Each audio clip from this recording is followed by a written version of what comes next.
क्या वो है?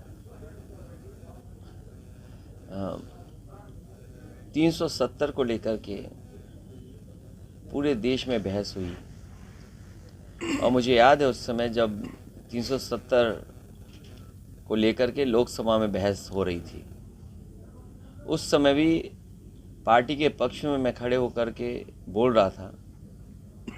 उस समय जो सवाल खड़े किए गए थे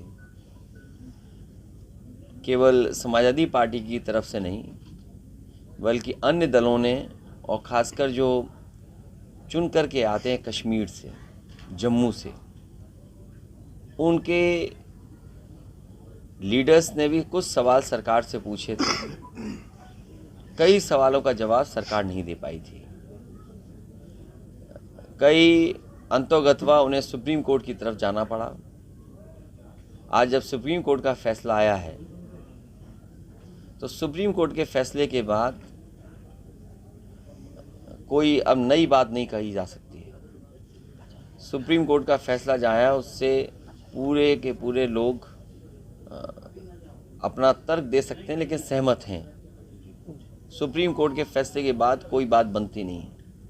लेकिन कुछ लोग हैं या कुछ साथी हैं जो अभी भी ये सोचते होंगे कि उनकी जो जिस भावना से 370 लागू हुई थी उस भावना के पक्ष में निर्णय नहीं है। लेकिन सुप्रीम कोर्ट का फैसला अब आ गया है, सभी उसको मानेंगे। लेकिन कुछ सवाल ऐसे हैं सीमा की सुरक्षा को लेकर के, भारतीय जनता पार्टी को सीमा की सुरक्षा को लेकर के और ठोस क्या फैसले उठाएंगे वो बताने पड़ेंगे देश की जनता को। क्योंकि इधर जब लद्दाख को लेकर के सवाल खड़े हुए थे और चीन अंदर आ गया था और अभी भी वहीं बैठा है जहां पर उसको बैठना था, वो पीछे नहीं हटा है। तो प्रदेशों का बंटवारा हो गया, 370 हट गई, लेकिन चीन के लोग अंदर आ गए। कश्मीर और विधानसभा का डिलिमिटेशन को लेकर के जो सवाल खड़े हुए थे कि कुछ सीटें अभी भी खाली हैं वहाँ, समाजवादी पार्टी ने उस समय पूछा था कि जो सीटें खाली हैं वो कब भरी जाएंगी, क्योंकि पीओके आपका हिस्सा नहीं है, लेकिन आप उसको स्वीकार भी नहीं करते हैं। विधानसभा की सीटों को भरने के लिए कोई फैसला लेगी और आखिरकार कैसे वो भरी जाएंगी, ये बड़ा सवाल है। तो 370 को लेकर के जो सुप्रीम कोर्ट का फैसला है, अब फैसले के बाद कोई कुछ नहीं कह सकता। मध्य प्रदेश और राजस्थान में पूर्ण बहुमत मिला है भाजपा को, लेकिन अभी तक मुख्यमंत्री तय नहीं कर पा रहे हैं। क्या लगता है आपको? अब बहुमत मिल गया है, मुख्यमंत्री भी बहुत जल्दी वो तय कर लेंगे। इसमें अब कोई क्या समय ही लग सकता है, सरकार थोड़ी रोक पाएगा कोई बनने से। समय जरूर लगेगा लेकिन कोई रोक नहीं सकता सरकार बनने से। लेकिन बसपा ने अपना उत्तराधिकारी अब बदलने की घोषणा कर दी है। अब आपका चैनल, आपके चैनल में कोई उत्तराधिकारी का आ जाएगा, उत्तराधिकारी उसकी क्या है, वो तो चैनल तो चलेगा ना। हमें उम्मीद है कि बीजेपी से दूरी बनी रहेगी उनकी।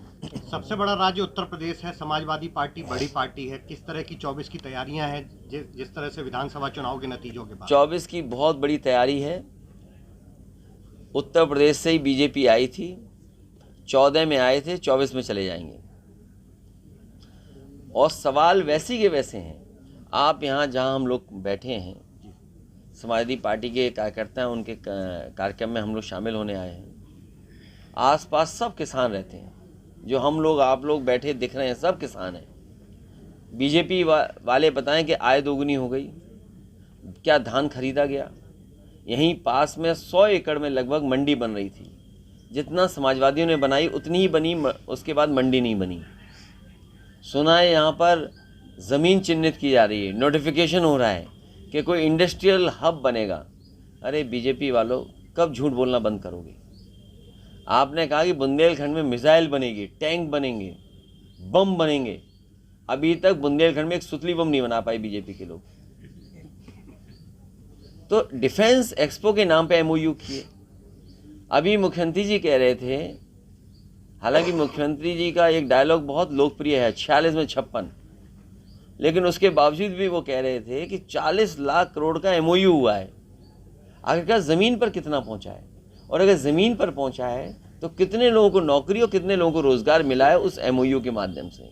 सुनने में तो ये आ रहा है कि एमओयू जिन्होंने किए थे उन्हें अधिकारी ढूंढ रहे हैं। हो सकता है कुछ दिनों के बाद एसटीएफ ढूंढे, क्योंकि वो मिलने वाले नहीं हैं। अब एमओयू तो कर लिया उन्होंने, लेकिन वो भाग गए, अब छोड़ के चले गए उद्योगपति। आखिरकार ऐसा क्यों हो रहा है? तो जो प्रदेश सरकार ये कह रही थी कि 40 लाख करोड़ के एमओयू हुए हैं, इन्वेस्टमेंट आएगा, आखिरकार इन्वेस्टमेंट क्यों नहीं आ रहा? और फिर इन्वेस्टमेंट इटावा में क्यों आएगा? हमें तो इटावा देखना है। मान लीजिए अगर आप हम सब लोग इटावा मैनपुरी के आसपास के लोग हैं, बताइए अगर कोई इन्वेस्टमेंट यहाँ पर आया हो और फिर सरकार क्या कहती है, हम $1 ट्रिलियन इकोनॉमी बनाएंगे। जिस सरकार की अर्थव्यवस्था चौपट हो, 60 से लेकर के 70% पैसा न खर्च कर पा रहे हो, गड्ढे न भर पा रहे हो, गरीब को अस्पताल में इलाज न दे पा रहे हो, वो क्या $1 ट्रिलियन इकोनॉमी बनाएंगे? $1 ट्रिलियन इकोनॉमी के लिए आपको पैसा खर्च करना पड़ेगा। आप 70% पैसे नहीं खर्च कर पा रहे, तो आपकी $1 ट्रिलियन इकोनॉमी कैसे बनेगी? और फिर नौकरी बता रहे हैं, हमने नौकरी दे दी। कहाँ नौकरी दे दी? कह रहे हैं घर घर नल। अरे उन्हें देखना चाहिए, जब नल लगाने जाओगे तो घर घर बेरोजगार बैठा है, वो बेरोजगार आपसे रोजगार मांगेगा। घर घर नल तो ठीक है, लेकिन घर घर बेरोजगार भी बैठे हैं। उन घर घर बैठे हुए बेरोजगारों के लिए आपके पास क्या इंतज़ाम है? और हम और आप सब इटावा के लोग हैं, लाइन सफाई की दुर्दशा पे भी कुछ बोलिए। जानवर एक के बाद एक मर रहा है। शेर मर गया, ये मर गया, एंटीलोप्स मर गए, डियर मर गया। कितने मारेंगे ये लोग जानवर? मुझे तो लगता है कि इनकी सरकार बनती रही तो सब मर जाएंगे जानवर यहाँ पर, या मार देंगे ये लोग जानवर को। आखिर शेर क्यों मर रहे हैं? लेकिन मोदी केंद्र सरकार रथ चला रही है कि 2047 तक विकसित भारत और मोदी की गारंटी। देखिए, केवल रथ नहीं चला रहा, रथ के साथ साथ जैसे बच्चों के लिए मुझे याद है मिड डे मील दिया जाता है, जिससे बच्चे पढ़ने लोगों को नौकरी और कितने लोगों को रोज़गार मिला है उस एमओयू के माध्यम से। सुनने में तो ये आ रहा है कि एमओयू जिन्होंने किए थे उन्हें अधिकारी ढूंढ रहे हैं। हो सकता है कुछ दिनों के बाद एसटीएफ ढूंढे, क्योंकि वो मिलने वाले नहीं हैं। अब एमओयू तो कर लिया उन्होंने, लेकिन वो भाग गए, अब छोड़ के चले गए उद्योगपति। आखिरकार ऐसा क्यों हो रहा है? तो जो प्रदेश सरकार ये कह रही थी कि 40 लाख करोड़ के एमओयू हुए हैं, इन्वेस्टमेंट आएगा, आखिरकार इन्वेस्टमेंट क्यों नहीं आ रहा? और फिर इन्वेस्टमेंट इटावा में क्यों आएगा? हमें तो इटावा देखना है। मान लीजिए अगर आप हम सब लोग इटावा मैनपुरी के आसपास के लोग हैं, बताइए अगर कोई इन्वेस्टमेंट यहाँ पर आया हो और फिर सरकार क्या कहती है, हम $1 ट्रिलियन इकोनॉमी बनाएंगे। जिस सरकार की अर्थव्यवस्था चौपट हो, 60 से लेकर के 70% पैसा न खर्च कर पा रहे हो, गड्ढे न भर पा रहे हो, गरीब को अस्पताल में इलाज न दे पा रहे हो, वो क्या $1 ट्रिलियन इकोनॉमी बनाएंगे? $1 ट्रिलियन इकोनॉमी के लिए आपको पैसा खर्च करना पड़ेगा। आप 70% पैसे नहीं खर्च कर पा रहे, तो आपकी $1 ट्रिलियन इकोनॉमी कैसे बनेगी? और फिर नौकरी बता रहे हैं, हमने नौकरी दे दी। कहाँ नौकरी दे दी? कह रहे हैं घर घर नल। अरे उन्हें देखना चाहिए, जब नल लगाने जाओगे तो घर घर बेरोजगार बैठा है, वो बेरोजगार आपसे रोजगार मांगेगा। घर घर नल तो ठीक है, लेकिन घर घर बेरोजगार भी बैठे हैं। उन घर घर बैठे हुए बेरोजगारों के लिए आपके पास क्या इंतज़ाम है? और हम और आप सब इटावा के लोग हैं, लाइन सफाई की दुर्दशा पे भी कुछ बोलिए। जानवर एक के बाद एक मर रहा है। शेर मर गया, ये मर गया, एंटीलोप्स मर गए, डियर मर गया। कितने मारेंगे ये लोग जानवर? मुझे तो लगता है कि इनकी सरकार बनती रही तो सब मर जाएंगे जानवर यहाँ पर, या मार देंगे ये लोग जानवर को। आखिर शेर क्यों मर रहे हैं? लेकिन मोदी केंद्र सरकार रथ चला रही है कि 2047 तक विकसित भारत और मोदी की गारंटी। देखिए, केवल रथ नहीं चला रहा, रथ के साथ साथ जैसे बच्चों के लिए मुझे याद है मिड डे मील दिया जाता है, जिससे बच्चे पढ़ने आए। इन रथों में मुझे लगता है खाने का सामान भी रखा है, तो लोग देखने आए। अगर खाने का सामान इन रथों में ना हो तो कोई देखने नहीं आएगा इनका काम। और फिर क्या काम बताएंगे, बताइए आप?